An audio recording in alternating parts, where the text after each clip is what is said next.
የብሩክ እናት የልጁ ሚስትና ባለቤቷ ሲማግጡ አይታ ሁለቱንም ለማስፈራራት ብትሞክርም ተው ብትለውም ባለቤቷ ሊያቆም አልቻለም።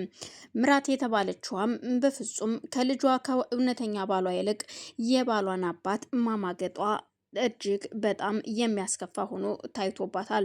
ግን እናትየዋ ደግሞ ልጄ እና እኔ እዚህ ቁጭ ብለን እንዴት በልጅ አልጋ ላይ ባሌ የልጅን ሚስት ይዞ ይተኛል?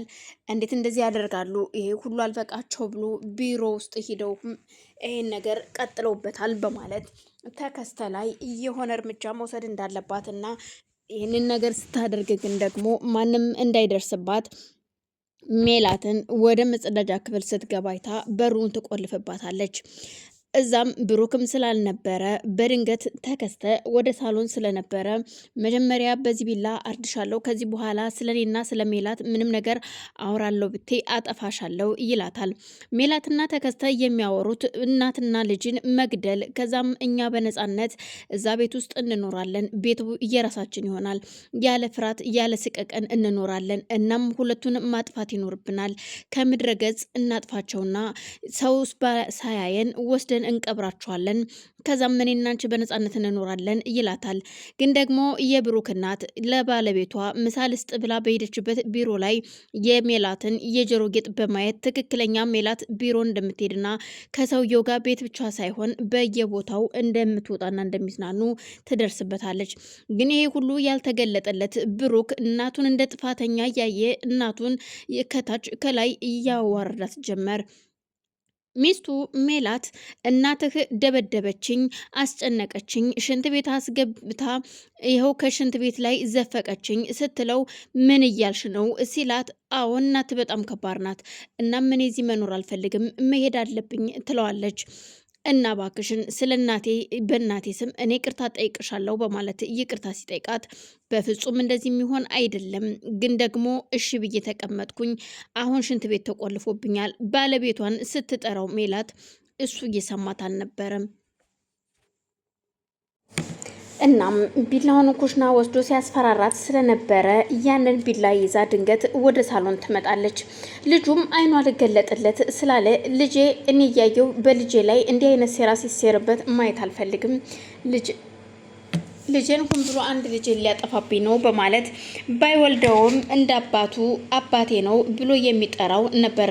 ግን ልጁ ከእናቱ ይልቅ የእንጀራ አባቱን አምኖ እውነቴን ነው ምልህ የኔ ልጅ ሚስትህ ልጄ ናት፣ አንተም ልጄ ነህ እያለ እሱ ወደ አንድ ቦታ ዘወር ሲል አባት እየተተካ የልጅ ሚስትና አባት ሁለቱ አንድ ላይ ሲጨመላለቁ ታያቸዋለች።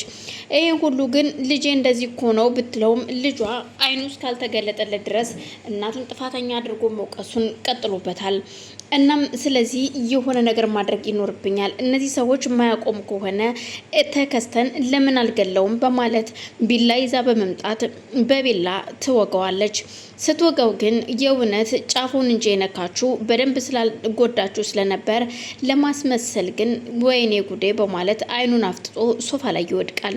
በዛን ሰዓት እሷም ትደነግጥና ወይኔ ገደልኩት እንዴ በማለት ግን እኮ ልጄ ላይ እኔም ላይ እየተጫወትክ ነው፣ የኔው ሲቅርና በልጄ ህይወት እየተጨማለክ ነው በማለት ተናዳ ስለነበር ቁማ ያለ ድንገት ብሩክ ልጇ ይመጣል። እማዬ ምንድን ያደረግሽው ሲላት አላቅም ምን እንዳደረግኩ ልጄ፣ ያው ያንተ ሚስትና እሱ የሚያደርጉት ነገር እጅግ ካይምሮ በላይ ሆነብኝና ለዛ ነው ይሄን ነገር ያደረግኩት፣ ይቅር በለኝ ልጄ በማለት ብትለምነውም ልጁ ግን ከሱ ፊት እናቱን ከፍ ዝቅ አድርጎ ማዋረድ መሳደብ ጀመረ። አባቴ የሆነ ነገር ይሁንና ነግሬሻለሁ፣ አሳልፌ ለህግ ሰጥሻለሁ፣ እገልሻለሁ ብቻ ብዙ ነገር ሲናገራት እናትህ ነኝ ብዙ አትናገረኝ፣ እማቀው ነገር የለም ግለጠው፣ አይንህ ይገለጥና በደንብ ማየት ሞክር ብትለውም በፍጹም አንቺ የምትይው ነገር ሁሉ ሐሰት ነው፣ አባቴ ነው የእውነት እኔም እናት ነኝ ስትለው ካንቺ እውነት እሱ እውነተኛ አባቴ ሆኖ ምናንቺ እንጀራ እናቴ በሆንሽ ያንን ነው መስለሽ የታየሽኝ። አሁን አንቺ እንጀራ እናት እንጂ ወላጅ እናቴ አይደለሽም። አሁን አንቺ ምን አይነት ሰው ነሽ በማለት ወደ ሆስፒታል ሊወስደው ሲሞክር አባቱ ግን አንተ ሳትሆን የምትወስደኝ በማለት ሲሞክር እሷ ተነስታ ወደ ክፍሏ ትሄዳለች። የልጇን መልስ ስለፈራችሁ ብቻ ወደ ክፍል ሂዳ በሯን ዘግታ ማልቀስ ትጀምራለች። ብሩክ ግን አባቱን ልውሰድህ ወደ ሐኪም ቤት ስለው አንተ ሳትሆን ሚስትህ ሜላት ነች መውሰድ ያለባት፣ እሷ ትውሰደኝ፣ አንተ እናትህን እዚሁ ሆነህ አረጋጋ፣ እናት ትክክል ናት ለማለት ለማባበል ይሞክራል። ብሩክም እውነት መስሎት ነገሮችን ከተቀበለ በኋላ እሺ በማለት ሜላትን ሲጠራት ሜላትም ለማስመሰል አባዬ ምንድነው የሆንከው? ምን ተፈጥሮ ነው ስትለው አይ ምንም አልሆንኩም፣ ትንሽ ጨረፍና ያደረገችኝ፣ እናም እሱ እናቱን ያረጋጋት፣ አንቺ ደግሞ ወደ ሆስፒታል ውሰጂኝ ይላታል። ሜላትም እሺ በማለት ተነስታ ይዛው ስትሄድ ቀጥታ ወደ ቢሮ ነበር ይዟት ሄደው። ብሩክ ሐኪም ቤት ስትደርሱ ደውይልኝ፣ የሆነ ጠይቂኝ፣ ምን የሚያስፈልግ ነገር ካለ ይላታል። እነሱ ቢሮ ውስጥ ገብተው አለማቸውን እየቀጩ ነው።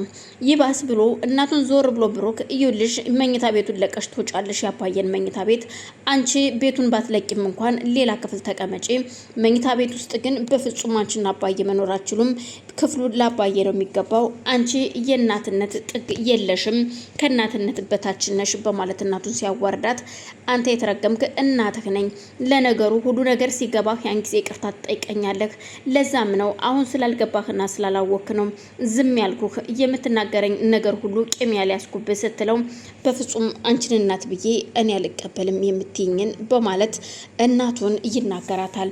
እሷም ግራ ተጋብታ ስለነበር ይሁንልህ እንደፈለግ ማለት ትችላለህ በማለት ትሰማዋለች።